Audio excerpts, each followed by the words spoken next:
Dans 1 Samuel 30, 1 à 4, nous est relaté de quelle façon tragique David fut battu par les Amalécites.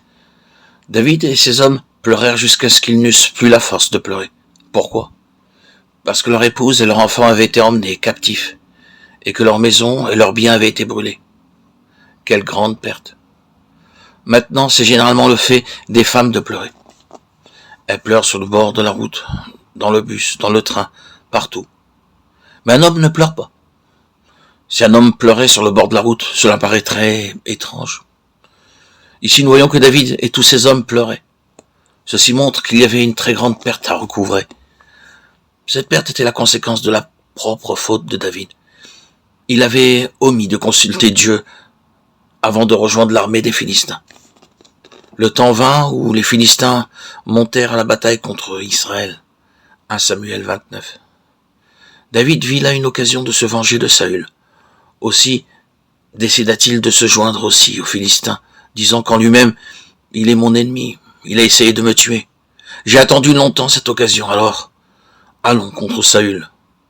Bien qu'il sût parfaitement bien que Dieu ne lui avait pas permis de toucher Saül, il se rallia impatiemment aux Philistins, n'attendant pas de trouver la volonté de Dieu, comme il l'aurait fait en d'autres temps. Il faillit, et lui et ses hommes subirent une grande perte. Au verset 8, nous voyons David se tourner vers Dieu. Dieu lui pardonna et lui dit de poursuivre, de les atteindre, et de tout recouvrer sans faute. David poursuivit, et non seulement il recouvra tout, mais il ramassa un tel butin qu'il put payer ses dettes à tous ses hommes et envoyer des cadeaux aux anciens de Juda. Mais Dieu s'occupa lui-même de Saül, sans le secours de David. Nous voyons dans 1 Samuel 31, 1 à 6, que la fin de Saül survint lors de la cruelle bataille que les Philistins lui livrèrent et où il mourut. David n'a pas eu besoin d'aller contre lui.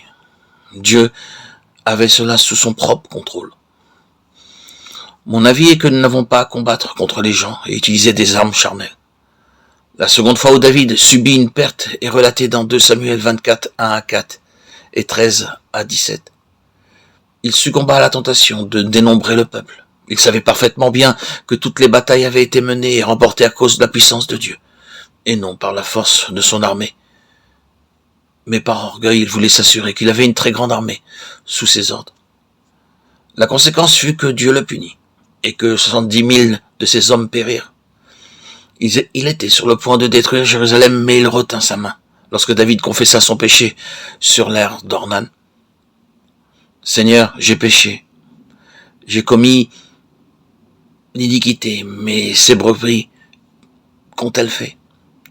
Que ta main, je te prie, soit contre moi. Alors Dieu lui pardonna, et ce même lieu devint l'endroit où Dieu allait construire son temple. Beaucoup ont péché de la même manière, ils prétendent. Nous devons avoir plus d'argent, plus de puissance, plus d'hommes, plus de connaissances. De cette façon, ils ont changé le plan de Dieu. Mais ils ne peuvent pas battre l'ennemi avec les forces et les ressources humaines.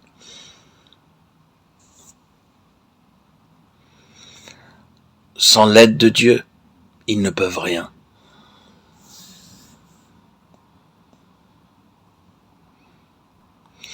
Dans 2 Samuel 11.1, nous voyons que David devint meurtrier parce qu'il n'avait pas obéi à la parole de Dieu et fait son devoir. Ce fut une grande perte pour David.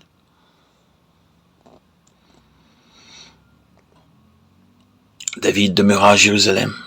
Il fut tenté et commit un adultère. Il devint trompeur par la suite. Il se repentit sincèrement, mais Dieu dut l'humilier sévèrement.